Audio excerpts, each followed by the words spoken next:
नमस्कार दोस्तों, स्वागत है आप सभी का आपकी अपनी प्रोग्रेस एजुकेशन के यूट्यूब चैनल पर। मैं पूनम यादव। आज की वीडियो दोस्तों हमारी एमपी जीके की है और ये पार्ट 3 है। तो आज की इस वीडियो में भी दोस्तों हम एमपी पीएससी के प्रीवियस ईयर क्वेश्चनों को ही करने वाले हैं। तो वीडियो को पूरा एंड तक ज़रूर देखिएगा। वीडियो अच्छी लगे तो लाइक शेयर एंड सब्सक्राइब जरूर करिएगा। तो शुरू करते हैं आज की इस वीडियो को। तो पहला क्वेश्चन है आपके सामने, मध्य प्रदेश का पन्ना जिला किस खनिज के लिए प्रसिद्ध है।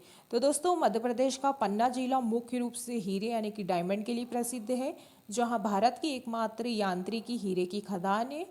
इसे हीरो की नगरी यानी कि सिटी ऑफ डायमंड भी कहा जाता है, जहां प्राकृतिक सौंदर्य खनिज संपदा का भी संगम है। यह जिला भारत के हीरो के सबसे बड़े केंद्रों में से एक है और यहाँ की जो भौगोलिक बनावट है दोस्तों वो हीरे के निर्माण के लिए जो है अनुकूल मानी जाती है। तो पन्ना जिला हीरो के लिए, हीरे की खदान के लिए फेमस है। तो ऑप्शन डी हमारा करेक्ट हो जाएगा। इसलिए मध्य प्रदेश को डायमंड प्रदेश के नाम से भी जाना जाता है। चलते हैं नेक्स्ट क्वेश्चन की ओर। प्रश्न नंबर 2 है, चंबल नहर सिंचाई परियोजना संबंधित है। तो दोस्तों चंबल नहर सिंचाई परियोजना मुख्य रूप से मध्य प्रदेश और राजस्थान राज्यों से संबंधित है और एक संयुक्त नदी घाटी परियोजना है। तो ये एमपी और राजस्थान की संयुक्त परियोजना है, जो चंबल नदी के पानी का उपयोग दोस्तों करके इन राज्यों के बड़े क्षेत्रों में सिंचाई करना, बिजली उत्पादन करना और मिट्टी के कटाव को रोकने के उद्देश्य से भी इसको बनाया गया है। ये परियोजना जो है यमुना बेसिन का हिस्सा है और इसके तहत गांधी सागर, राणा प्रताप सागर और जवाहर सागर जैसे प्रमुख बांधों का भी दोस्तों निर्माण किया गया है। तो ये यमुना बेसिन का हिस्सा है। तो ऑप्शन सी हमारा आंसर करेक्ट हो जाएगा। और ये जो है दो राज्यों की संयुक्त परियोजना है, मध्य प्रदेश और राजस्थान। चंबल नदी जो है यमुना की सहायक नदी है।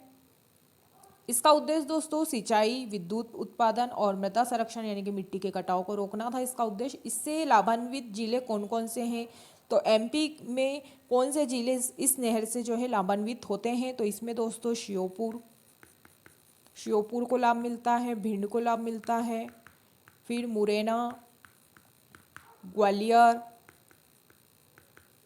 और मंदसौर, ये जिले हैं जो इनको लाभ मिलता है। मंदसौर, अगर दोस्तों हम इसकी स्थापना की बात करें तो इसकी जो शुरुआत है 1953 से 1954 में शुरू हुई।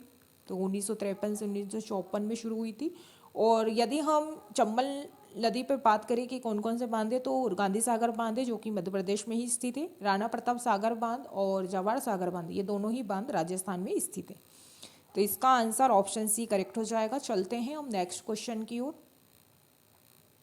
प्रश्न नंबर 3 है, जवाहर सागर जल विद्युत परियोजना किस नदी पर स्थित है। देखो क्वेश्चन आ ही गया, अभी हमने डिस्कस करा था कि जवाहर सागर बांध और राणा प्रताप सागर बांध दोनों ही राजस्थान में स्थित है। तो अभी हमने देखा और ये क्वेश्चन हमारे सामने भी आ गया। तो दोस्तों जवाहर सागर जल विद्युत परियोजना जो है मुख्य रूप से चंबल नदी पर स्थित है और ये राजस्थान के कोटा जिले के पास जो है चंबल घाटी परियोजना के तहत इसको बनाया गया है। और ये तीसरी प्रमुख परियोजना है जो सिंचाई और बिजली उत्पादन के लिए इसको बनाया गया है। तो ये किस नदी पर है दोस्तों, तो चंबल नदी। तो ऑप्शन इसका बी करेक्ट हो जाएगा और ये राजस्थान के कोटा जिले में स्थित है और इसमें बिजली उत्पादन और सिंचाई करना इसका उद्देश्य था।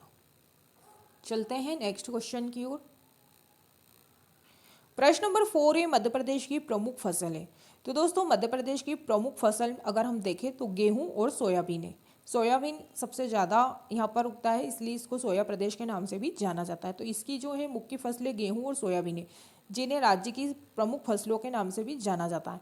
साथ ही दोस्तों यहाँ पर चना, मक्का, ज्वार, अरहर, मसूर और कपास भी प्रमुखता से यहाँ पर क्या है उगाया जाता है। लेकिन सोयाबीन के लिए जो है एमपी को भारत का सोया प्रदेश के नाम से भी जाना जाता है। तो इसका आंसर ऑप्शन बी हमारा करेक्ट हो जाएगा। गेहूं दोस्तों यहाँ पर रबी मौसम की प्रमुख फसल है, खासकर शरबती गेहूं सीहोर और विदिशा में अपनी गुणवत्ता के लिए भी प्रसिद्ध है। सोयाबीन दोस्तों खरीफ मौसम की सबसे महत्वपूर्ण फसल है। मध्य प्रदेश देश का सबसे बड़ा उत्पादक है, इसलिए इसे सोया राज्य के नाम से भी जाना जाता है। तो चलते हैं नेक्स्ट क्वेश्चन की ओर। प्रश्न नंबर 5 है, खेल एवं युवा कल्याण विभाग द्वारा स्थापित मध्य प्रदेश राज्य तीरंदाजी एकेडमी कहाँ स्थित है। तो दोस्तों खेल एवं युवा कल्याण विभाग द्वारा स्थापित जो है तीरंदाजी एकेडमी जबलपुर में स्थित है। तो ऑप्शन सी हमारा आंसर करेक्ट हो जाएगा। प्रश्न नंबर 6 है, भोपाल राज्य के मूल संस्थापक कौन थे? तो दोस्तों भोपाल राज्य की स्थापना 18वीं सदी में शुरू हुई और ये अफगान सरदार दोस्त मोहम्मद खान ने की थी, जो पहले गोंड रानी कमलापति से एक छोटा सा गांव पाकर और बाद में फिर राज्य पर कब्जा करके जो है एक स्वतंत्र राज्य के रूप में उभरा। और दोस्तों 1818 में ब्रिटिश सरकार का एक रियासत बन गया और अंततः 1949 में भारत संघ में विलय हो गया। हालांकि शहर का नाम 11वीं सदी के परमार राजा भोज के नाम से भी जुड़ा है। तो इसके संस्थापक कौन है? तो दोस्त मोहम्मद खान है, ये अफगान सरदार थे। इसकी स्थापना लगभग 1707 से 1724 के बीच हुई। तो इसकी स्थापना की हम बात करें तो 1707 से 1724 के बीच हुई थी। और गोंड राजाओं का क्षेत्र था, गोंड रानी कमलापति से प्राप्त जमीन पर इन्होंने क्या है स्थापना हुई। और पहले इस्लाम नगर फिर वर्तमान भोपाल शहर में स्थानांतरित हो गया है। तो आज जो है मध्य प्रदेश की राजधानी भोपाल ही है और ये इसके संस्थापक थे दोस्त मोहम्मद खान। तो ये ऑप्शन ए हमारा आंसर करेक्ट हो जाएगा। चलते हैं नेक्स्ट क्वेश्चन की ओर। प्रश्न नंबर 7 है, राजा वीर सिंह देव की राजधानी कहाँ थी? तो दोस्तों राजा वीर सिंह देव की राजधानी मुख्य रूप से गहोरा थी। हालांकि उनका जो राज्य ओरछा से संचालित होता था। उन्होंने ओरछा और दतिया में महत्वपूर्ण किले और महल बनवाए, जिसमें दतिया का 7 मंजिला महल, जिसमें सतकंडा महल भी शामिल है। और जो उनकी वास्तुकला और बेहतरीन का उदाहरण है दोस्तों, और उनके काल को बुंदेला इतिहास का स्वर्ण युग भी माना जाता है। तो आपको याद रखना है कि राजा वीर सिंह देव के जो काल को बुंदेला इतिहास का स्वर्ण युग भी माना जाता है। इनकी राजधानी जो है गौरा थी। तो ऑप्शन बी हमारा आंसर करेक्ट हो जाएगा। ओरछा के शासक थे, बुंदेला वंश के सबसे प्रसिद्ध ये राजा भी थे। अगर हम इनके काल की बात करें दोस्तों, तो इनका काल जो है 1605 से 1627 ईस्वी में मुगल बादशाह जहांगीर के समकालीन ये थे। और इनके अगर हम वास्तुकला की बात करें तो बुंदेली शैली की वास्तुकला को इन्होंने बढ़ावा दिया। ओरछा और दतिया में किले बनवाए, जैसे दतिया महल, और वृंदावन व मथुरा में भी मंदिर इन्होंने बनवाए थे। तो राजा वीर सिंह देव की राजधानी गौरा थी। चलते हैं नेक्स्ट क्वेश्चन की ओर। प्रश्न नंबर 8 है, मांडू विजय दक्षिण विजय की कुंजी था, यह किसने कहा था? तो दोस्तों मांडू विजय जो है दक्षिण विजय की कुंजी था, यह कथन प्रसिद्ध इतिहासकार और कवि अमीर खुसरो ने कहा था, जिन्होंने अलाउद्दीन खिलजी के समय दक्षिण भारत के अभियानों में मांडू के रणनीतिक महत्व को बताया था, क्योंकि यहाँ से दक्षिण की ओर जाना आसान था। तो ये जो है मांडू विजय दक्षिण विजय की कुंजी था, ये अमीर खुसरो ने कहा था। तो ऑप्शन सी हमारा आंसर करेक्ट हो जाएगा। 9 है, मध्य प्रदेश में सर्वाधिक पाई जाने वाली जनजाति कौन सी? तो दोस्तों सर्वाधिक पाई जाने वाली जो मध्य प्रदेश में जनजाति है वो भील है। तो ऑप्शन सी हमारा आंसर करेक्ट हो जाएगा। जो राज्य की कुल आदिवासी आबादी का लगभग 237.7% है। इसके बाद गोंड जनजाति आती दूसरे स्थान पर, जो कुल आबादी का लगभग 35.6% है। तो ये जो है भील है और ये है दोस्तों गोंड जनजाति, जो दूसरे नंबर पर आती है। तो ये दोनों ही दोस्तों, अगर हम इन दोनों जनजाति जो है राज्य की कुल अनुसूचित जनजाति आबादी का 92.2% इनका हिस्सा है। यदि हम भील जनजाति के बारे में बात करें दोस्तों, तो इनकी जो उत्पत्ति है, भील शब्द संस्कृत के भील या द्रविड़ शब्द भिल्ला से लिया गया है, जिसका अर्थ होता है धनुष होता है। इनके अगर हम निवास की बात करें तो ये मुख्य रूप से झाबुआ, धार, बड़वानी और खरगोन जिले में दोस्तों ही पाई जाती हैं। अगर इनकी संस्कृति को हम देखें तो अपनी जीवन वेशभूषा, भारी गहनों, हस्तशिल्प, पितोरा, चित्रकला और भगोरिया जैसे त्यौहार के लिए प्रसिद्ध है। तो आपको ये याद रखना है। चलते हैं नेक्स्ट क्वेश्चन की ओर। प्रश्न नंबर 10 है, 750 megawatt solar power plant Madhya Pradesh के किस जिले में स्थित है? तो दोस्तों मध्य प्रदेश का 750 मेगावाट का Rewa ultra mega solar plant मुख्य रूप से रीवा जिले की गुड़ तहसील में स्थित है, जो एक एशिया के सबसे बड़े एकल साइट और ऊर्जा संयंत्रों में से एक था। और इसे प्रधानमंत्री नरेंद्र मोदी ने 2020 को राष्ट्र को समर्पित किया। ये दोस्तों रीवा जिले में स्थित है और इसकी जो क्षमता है 750 मेगावाट की है, लेकिन 3 यूनिटों में इसको बांटा गया है 250 की। तो 250 मेगावाट की 3 इकाइयों में इसको विभाजित किया गया है। और दोस्तों परियोजना जो है Rewa ultra mega solar limited द्वारा विकसित जो मध्य प्रदेश ऊर्जा विकास निगम और का एक संयुक्त उद्यम भी है। और दोस्तों अगर हम इसके महत्व को देखें तो ये भारत का पहला सौर ऊर्जा संयंत्र था, जिसमें ग्रिड पैरिटी का रिकॉर्ड तोड़ा, यानी कि बिजली उत्पादन की लागत पारंपरिक बिजली के बराबर या उससे कम थी। तो ये कहाँ पर है, तो रीवा में है। तो ऑप्शन बी हमारा आंसर करेक्ट हो जाएगा। चलते हैं नेक्स्ट क्वेश्चन की ओर। प्रश्न नंबर 11 है, मध्य प्रदेश राज्य निर्वाचन आयोग का गठन किया गया। तो दोस्तों मध्य प्रदेश राज्य आयोग का गठन जो है कब किया गया था, तो ये किया गया था दोस्तों 1 फरवरी 1994 में। तो ऑप्शन ए हमारा आंसर करेक्ट हो जाएगा। प्रश्न नंबर 12 है, 7 सागर 9 नारायण एवं 84 महादेव की परिक्रमा मध्य प्रदेश के किस नगर में संपन्न होती है। तो दोस्तों 7 सागर 9 नारायण 84 महादेव की परिक्रमा मध्य प्रदेश के पवित्र शहर उज्जैन में संपन्न होती है, जो भगवान महाकाल की नगरी के नाम से भी प्रसिद्ध है। और अधिक मास में इन धार्मिक यात्राओं का विशेष महत्व होता है, जहाँ श्रद्धालु इन पवित्र स्थलों का दर्शन कर मोक्ष प्राप्त करते हैं। तो ये दोस्तों कहाँ पर संपन्न होती है, तो उज्जैन में संपन्न होती है। तो ऑप्शन डी हमारा आंसर करेक्ट हो जाएगा। प्रश्न नंबर 13 है, राजा भोज के किस कवि ने जैन धर्म अपना लिया था। तो दोस्तों राजा भोज के दरबारी कवि धनपाल ने जो है जैन धर्म अपना लिया था। तो ऑप्शन डी हमारा आंसर करेक्ट हो जाएगा। नंबर 14 है, विश्व प्रसिद्ध पर्यटन स्थल सांची का प्राचीन नाम क्या था। तो दोस्तों विश्व प्रसिद्ध पर्यटन स्थल सांची का प्राचीन नाम क्या क्या था, तो दोस्तों काकनाम था। पहला है काकनाम, दूसरा है काकनाया, तीसरा है काकनवा,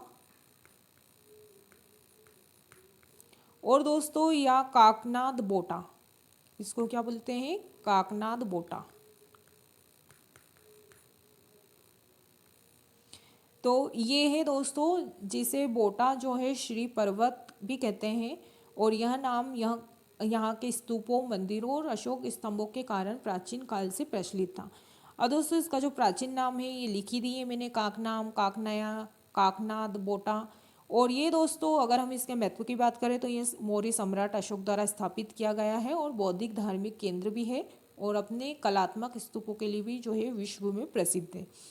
यदि दोस्तों आप कभी घूमने जाएं सांची स्तूप, तो ये कहाँ पर आएगा, तो ये मध्य प्रदेश के रायसेन जिले में जो है ये स्थित है। तो ऑप्शन ए हमारा आंसर करेक्ट हो जाएगा। चलते हैं नेक्स्ट क्वेश्चन की ओर। प्रश्न नंबर 15 है, टंटिया भील का वास्तविक नाम क्या था। तो दोस्तों टंटिया भील का वास्तविक नाम तांतिया या टंडरा था, जिन्हें लोग प्यार से टंटिया मामा कहकर पुकारते थे। और ये भारतीय रॉबिन हुड के रूप में भी प्रसिद्ध है, क्योंकि वे अंग्रेजों से लूट कर गरीबों और आदिवासियों में धन बांटते थे। तो इनका ऑप्शन डी करेक्ट हो जाएगा। तो और इन्हें रॉबिन हुड के नाम से भी जाना जाता है दोस्तों। तो टंटिया, इनके नाम जो है मैं लिख देती हूँ, इनको किन किन नाम से जाना जाता है। तो तांतिया, तांतिया, टंटिया,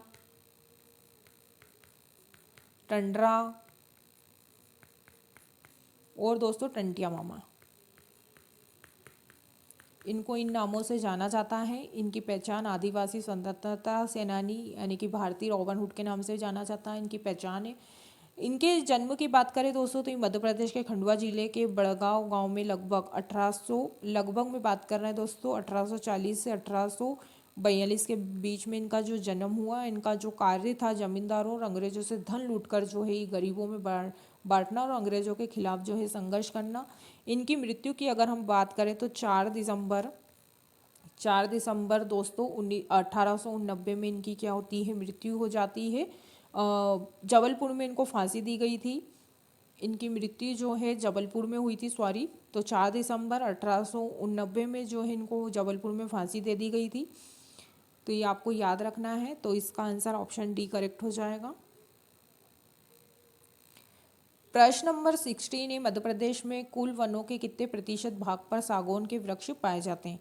तो दोस्तों मध्य प्रदेश के कुल वन क्षेत्र का लगभग 19 से 20% भाग पर जो है सागौन के वृक्ष से ढका हुआ है, जो इसे राज्य की सबसे महत्वपूर्ण वृक्ष प्रजातियों में से एक बनाता है, और यह होशंगाबाद जैसे जिलों में बहुत पाया जाता है। तो ये दोस्तों 19 से 20% के बीच में जो है सागौन वृक्ष पाया जाता है, तो लगभग 20%। तो ऑप्शन बी हमारा आंसर करेक्ट हो जाएगा।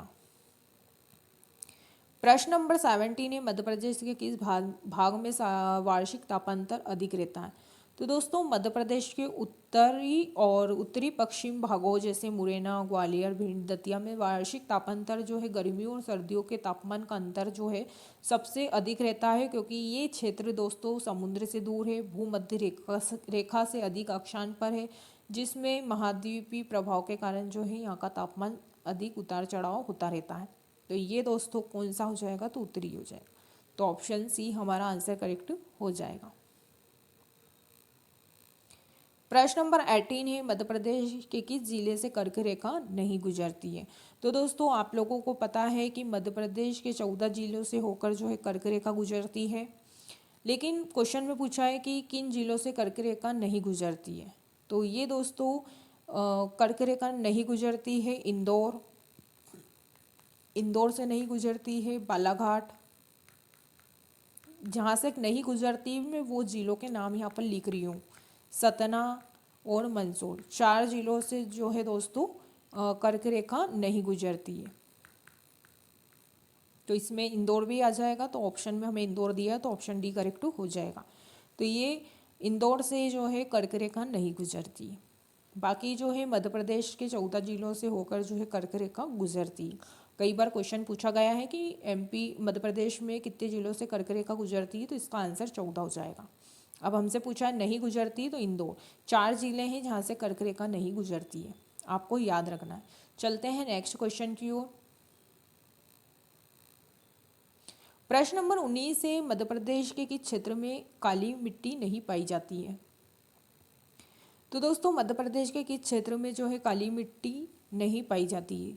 तो बंगेलखंड क्षेत्र में मुख्य रूप से नहीं पाई जाती है, जबकि मालवा, पठार, नर्मदा घाटी और सतपुरा श्रेणी जैसे यहाँ क्षेत्रों में प्रचुर मात्रा में जो दोस्तों यहाँ पर काली मिट्टी मिलती है, क्योंकि यहाँ जो है दक्कन ट्रैप की बेसाल्ट चट्टानों की जो है अवशेष से यहाँ पर बनती है, तो नहीं पाई जाती है। तो बघेलखंड क्षेत्र में नहीं पाई जाती, तो इसका आंसर ऑप्शन सी हो जाएगा। और कहाँ पर पाई जाती है, मालवा का पठार, नर्मदा घाटी और सतपुड़ा श्रेणी में जो है मिट्टी पाई जाती है। मध्य प्रदेश के दोस्तों लगभग 47% भौगोलिक क्षेत्रों में पाई जाती है, और यहाँ कपास, गेहूँ, सोयाबीन की खेती के लिए भी जो है ये काली मिट्टी उत्तम मानी जाती है।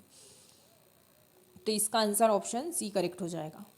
प्रश्न नंबर 20 है एंड लास्ट क्वेश्चन है इस वीडियो का, मध्य प्रदेश का वह जिला जिसमें लिंग अनुपात सबसे कम है। तो दोस्तों 2011 की जनगणना के अनुसार मध्य प्रदेश का भिंड जिला सबसे कम लिंग अनुपात वाला जिला है, जहां प्रति 1000 पुरुषों पर केवल 837 महिलाएं ही थी, जो राज्य के अन्य जिलों की तुलना में सबसे कम है दोस्तों। तो सबसे कम लिंग अनुपात की बात करें तो यहाँ भिंड हो जाएगा, तो ऑप्शन सी करेक्ट हो जाएगा। और सबसे अधिक लिंगा अनुपात बालाघाट में है, और कम जो है भिंड हमारा जिला हो जाएगा। यदि ज़्यादा की बात करें तो बालाघाट हो जाएगा। तो दोस्तों आज के इस वीडियो में बस इतना ही। मैं उम्मीद करती हूँ कि जितने भी आज हमने इस वीडियो के माध्यम से क्वेश्चन करे हैं वो आप लोगों को समझ में आ गए होंगे। यदि दोस्तों आप लोगों को वीडियो अच्छी लगे तो लाइक करिएगा, शेयर करिएगा और कमेंट सेक्शन में कमेंट करके ज़रूर बताइएगा कि आपको वीडियो कैसी लगी। तो दोस्तों आज की इस वीडियो में इतना ही, मिलते हैं नेक्स्ट वीडियो में। तब तक के लिए सभी को जय हिंद, जय भारत, धन्यवाद।